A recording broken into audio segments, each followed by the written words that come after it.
ಮೃತಪಟ್ಟ ತಾಯಿ ಆನೆ ಎಬ್ಬಿಸಲು ದಿನವಿಡೀ ಪ್ರಯತ್ನಿಸಿದ ಮರಿ ಆನೆ ಮನಕಲುಕುವ ಘಟನೆ. ಅನಾರೋಗ್ಯದಿಂದ ತಾಯಿ ಆನೆ ಕುಸಿದು ಬಿದ್ದು ಮೃತಪಟ್ಟಿದೆ. ಆದರೆ ಒಂದು ದಿನ ಇಡೀ ತಾಯಿಯನ್ನು ಎಬ್ಬಿಸಲು ಮರಿ ಆನೆ ಪ್ರಯತ್ನಿಸಿದೆ.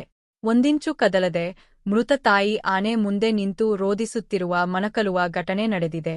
ಕಾಡಾನೆಗಳು ಕುಟುಂಬವಾಗಿ ಜೀವಿಸುತ್ತದೆ. ಅದರಲ್ಲೂ ತಾಯಿ ಹಾಗೂ ಮರಿ ಆನೆ ನಡುವಿನ ಬಾಂಧವ್ಯ, ಪ್ರೀತಿ ತುಸು ಹೆಚ್ಚು. ಹೆಜ್ಜೆ ಹೆಜ್ಜೆಗೂ ಮರಿ ಆನೆಯನ್ನು ತಾಯಿ ರಕ್ಷಿಸುತ್ತದೆ. ಮರಿ ಆನೆ ಮಲಗುತ್ತಿದ್ದರೆ ತಾಯಿ ಆನೆ ಎಚ್ಚರದಿಂದ ಇರುತ್ತದೆ. ಯಾವುದೇ ದಾಳಿಯನ್ನು ಎದುರಿಸಲು ಸನ್ನದ್ಧವಾಗಿರುತ್ತದೆ. ಹೀಗಿರುವಾಗ ತಾಯಿ ಆನೆ ಮೃತಪಟ್ಟರೆ ಮರಿ ಆನೆಯ ಪರಿಸ್ಥಿತಿ ಊಹಿಸಿಕೊಳ್ಳುವುದು ಅಸಾಧ್ಯ. ಒಡಿಶಾದ ಸಂರಕ್ಷಿತ ಅರಣ್ಯದಲ್ಲಿ ಅನಾರೋಗ್ಯದಿಂದ ತಾಯಿ ಆನೆ ಕುಸಿದು ಬಿದ್ದು ಮೃತಪಟ್ಟಿದೆ.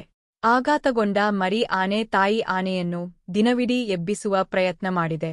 ಮೃತಪಟ್ಟಿದೆ ಅನ್ನೋದು ಖಚಿತವಾಗುತ್ತಿದ್ದಂತೆ